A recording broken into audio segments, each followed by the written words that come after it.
Hello everyone, अस्सलाम वालेकुम and welcome back to my channel. दुआ है कि आप सभी लोग बिल्कुल ठीक होंगे, खैरियत से होंगे और अल्हम्दुलिल्लाह मैं भी बिल्कुल ठीक हूँ।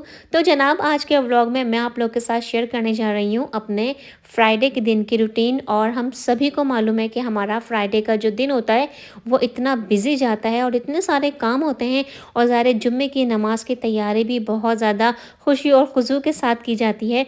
तो यहाँ पर मैंने और हस्बैंड ने मुस्कान को स्कूल ड्रॉप कर दिया था, और मेरे हस्बैंड को एक्चुअली काम था यहाँ पर बैंक में। तो मैंने सोचा क्यों ना मौके से फ़ायदा उठाया जाए, क्योंकि बैंक के बिल्कुल सामने ही ये फ्रूट्स और वेजिटेबल की शॉप है, जहाँ पे बहुत अच्छा सामान मिलता है। आपको फ़्रेश वेजिटेबल्स मिल जाती हैं, बहुत अच्छे फ़्रेश फ्रूट्स मिल जाते हैं।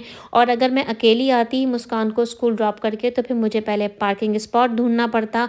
और सुबह में ना हर जगह ही इतना रश हो रहा होता है, क्योंकि बहुत सारे लोग जो हैं वो मॉर्निंग में ही आके इस तरह से ग्रोसरी शॉपिंग करना पसंद करते हैं, क्योंकि स्टोर्स में सारा सामान फ्रेश आया हुआ होता है। तो खैर मुझे 2-3 चीज़ें ही लेनी थी और जल्दी से मैंने वो चीज़ें पिक की, और अब हम जा रहे हैं घर की तरफ। तो रात ही को मैं सोच के सोई थी कि मैं आज बनाऊंगी घर वालों के लिए ज़बरदस्त सा मीठा। और आज के व्लॉग में ना मैं आप लोगों के साथ शेयर करूंगी कि हम कम टाइम में और टाइम सेविंग टिप्स को फॉलो करके किस तरह से घर के जो काम है, ख़ासकर जो हमारी कुकिंग है ना, वो हम किस तरह से कर सकते हैं। छोटी छोटी सी बातों का ख्याल रखें और थोड़े से स्मार्ट तरीके से अगर हम काम करें तो हम टाइम को अच्छा खासा सेव कर सकते हैं। तो जैसे मुझे बनाना था हलवा चने की दाल का, तो उसके लिए मैंने चने की दाल को रात को ही वॉश करके पानी में भिगो के रख दिया था। यहाँ पर मैं आपको छोटी सी टिप दे रही हूँ, चाहे चने की दाल हो या कोई और सी भी दाल अगर आप कुक कर रहे हो, तो उसके ऊपर इस तरह से ना एक झाग सा आ जाता है। तो हमेशा चाहे मीठा बनाएं या कोई भी दाल कुक करें, तो इस झाग को रिमूव करके फेंक दिया करें। और अब आप लोग के साथ शेयर कर रही हूँ आलू गोश्त की रेसिपी, लेकिन साथ साथ दाल में भी चमचा चलाते रहेंगे ताकि दाल हमारी इवनली कुक हो। तो आलू गोश्त बनाने के लिए ऑयल में मैंने प्याज डाल के उसको अच्छी तरह से ब्राउन कर लिया था, मीट डाला था और साथ में खड़ा गरम मसाला डाला था। अच्छी तरह से भूनेंगे। फिर सारे घर के हम जो नॉर्मल स्पाइसेस होते हैं वो डालेंगे, नमक और पिसी हुई लाल मिर्चें, हल्दी, कश्मीरी लाल मिर्चें, धनिया पाउडर, ज़ीरा पाउडर, गरम मसाले का पाउडर, और फिर टमाटर डाल के अच्छी तरह से हम भूनेंगे और जिंजर गार्लिक पेस्ट भी डालेंगे। अच्छी तरह से मसालों को भूनेंगे जब तक ऑयल सेपरेट नहीं हो जाता। तो मेरे पास टमाटर 2 छोटे-छोटे से थे, तो मुझे टमाटर कम लग रहे थे।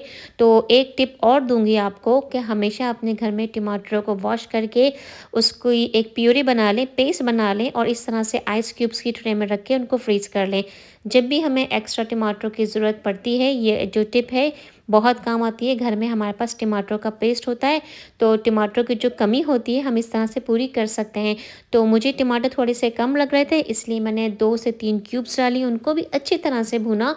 और फिर भूनने के बाद उसमें इतना पानी ऐड कर दिया था कि हमारा जो मीट है वो आसानी से गल जाए।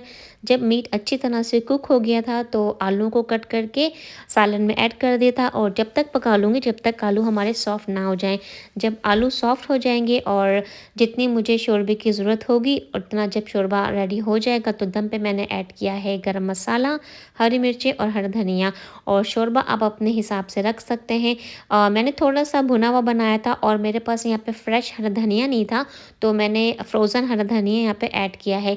तो दूसरी टाइम सेविंग टिप मैं आपको ये देना चाहूँगी कि इस तरह से ना साथ साथ जैसे सालन बन रहा था, तो मैंने चावल भी कुक कर लिए थे और दाल भी मैं कुक कर रही थी। तो इस तरह से ना टाइम की काफ़ी बचत हो जाती है। और फिर जब तक खाना रेडी हुआ, तो ज़ोहर की नमाज़ का भी टाइम हो गया था, तो जुम्मे की नमाज़ भी यहाँ पे अदा हो गई थी। और यहाँ पर देखें दाल हमारी काफ़ी हद तक गल के रेडी हो चुकी है।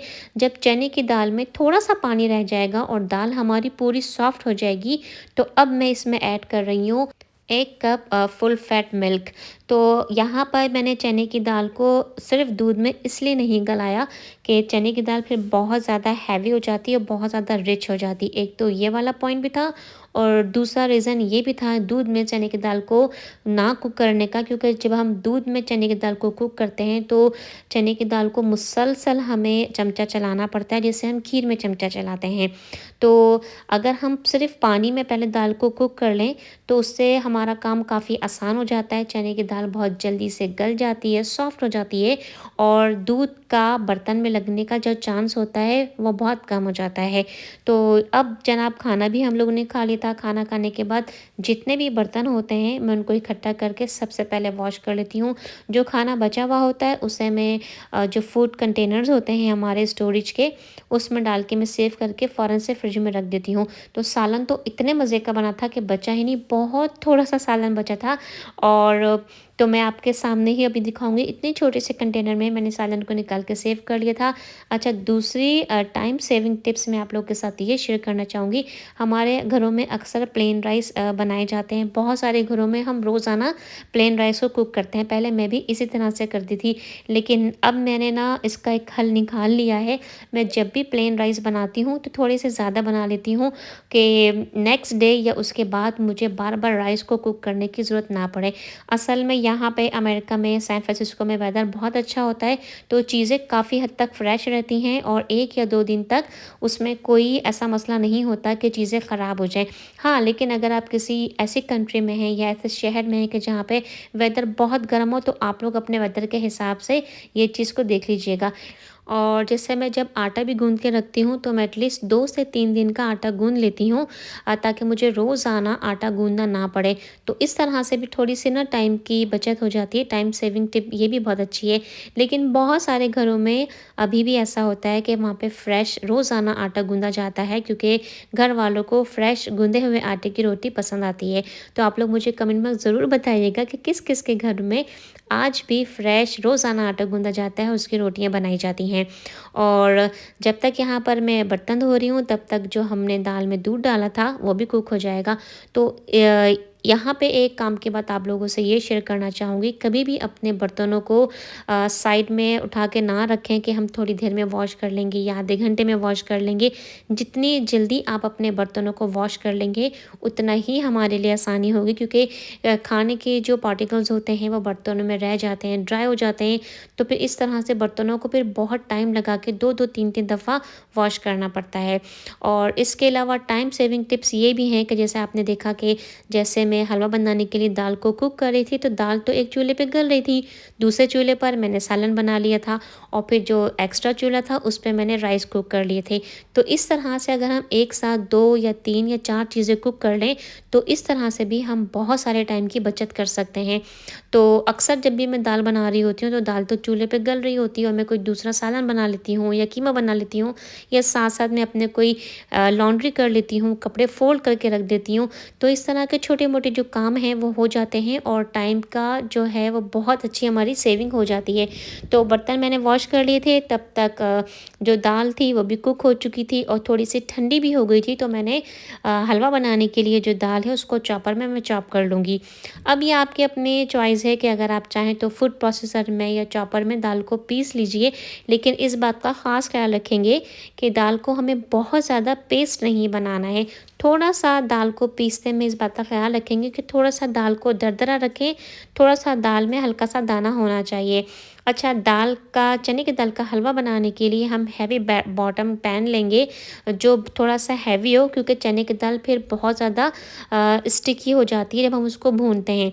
चने की दाल का हलवा बनाना बहुत आसान है, बहुत आसान रेसिपी है। बस सारा जो कमाल है वो इस हलवे को भूनने का है। तो यहाँ पर मैं आपको मेजरमेंट से बता देती हूँ। मैंने 2 कप भर के चने की दाल ली थी, उसको मैंने रेगुलर पानी में सोक करके रखा था। पानी फेंक देंगे और फिर नया पानी डाल के चने की दाल को गला लेंगे। जब पूरी दाल गल जाएगी तो मैंने उसमें 1 कप दूध ऐड किया था। उस दूध को चने की दाल के साथ अच्छी तरह से हम कुक कर लेंगे और फिर कुक की हुई दाल को हम चॉपर में डाल के चॉप कर लेंगे। तो मैंने यहाँ पे 1 कप से भी थोड़ा कम मैंने घी लिया है, आधा घी मैंने डाला है और फिर चने की दाल को घी में डाल के अच्छा सा हम भूनेंगे। बहुत हल्की आंच पे हमें ये सारा काम करना है, क्योंकि अगर हम तेज़ आंच पे हलवे की भुनाई करेंगे तो बहुत जल्दी हलवा ब्राउन हो जाएगा, लेकिन दाल कच्ची रहेगी और हमारी सारी मेहनत बेकार हो जाएगी। तो चने की दाल के हलवे को कुक करने के 3 स्टेज आते हैं। सबसे पहले जब हम घी में दाल को डालते हैं तो दाल जो है घी पूरा एब्ज़ॉर्ब कर लेती है और भूनना बहुत आसान होता है। फिर जैसे-जैसे हम भूनते जाएँगे तो जो हलवा है वो पहले एक साथ जुड़ना स्टार्ट हो जाएगा। जैसे कि अब जैसे-जैसे चमचा चलाएँगे तो आपके चमचे के साथ ही आपकी दाल मूव होने लगेगी। फिर थोड़ी देर के बाद आप देखेंगे कि दाल बिखरना शुरू हो जाएगी, यानी कि आपको ऐसा लगेगा कि दाल के छोटे-छोटे से पीसेस हो रहे हैं।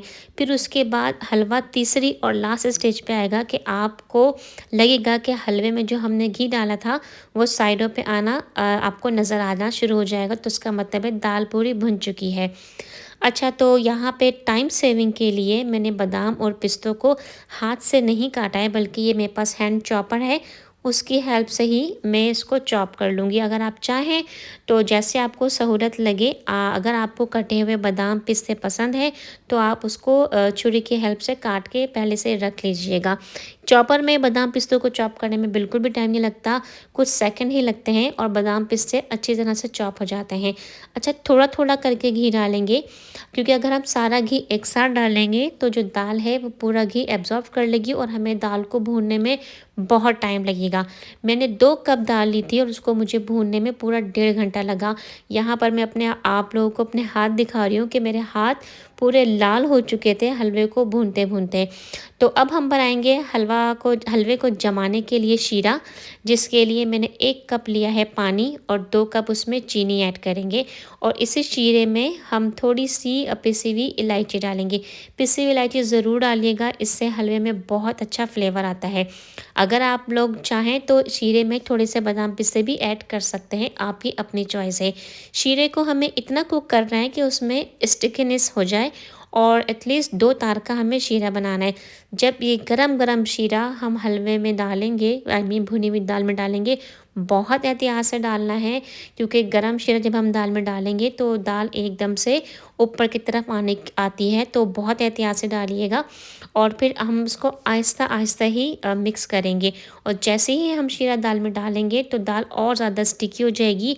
तो इस बात का ख़्याल रखिएगा कि जिस भी बर्तन में, ट्रे में आपको ये हलवा जमाना है, पहले से उसमें थोड़ा-सा घी डाल के स्प्रेड कर दीजिएगा, ताकि जब हम इसके स्लाइसेस करेंगे तो आराम से जो हलवा है वो हमारा रिमूव हो जाए, यानी कि स्लाइसेस रिमूव हो जाएँ। बादाम पिस्ते जो चॉप करके रखे थे वो डालेंगे और स्पैचुला की हेल्प से जल्दी-जल्दी से हम इसको प्रेस कर देंगे, ताकि जो बादाम पिस्ते हैं वो उसमें अच्छी तरह से स्टक हो जाएँ, मिल जाएँ। तो जनाब हलवा बनाना तो बहुत आसान है, लेकिन थोड़ी-सी बस मेहनत लगती है। मेजरमेंट्स मैंने आपको बता दी हैं। अगर आप मेरी इस रेसिपी से हलवा बनाएँगे तो जनाब आपका परफेक्ट जमा हुआ हलवा बनेगा। ये नो फेल रेसिपी है और इस रेसिपी से हलवा बनाएँगे तो आपका हलवा बहुत शानदार, बहुत मज़ेदार बनेगा।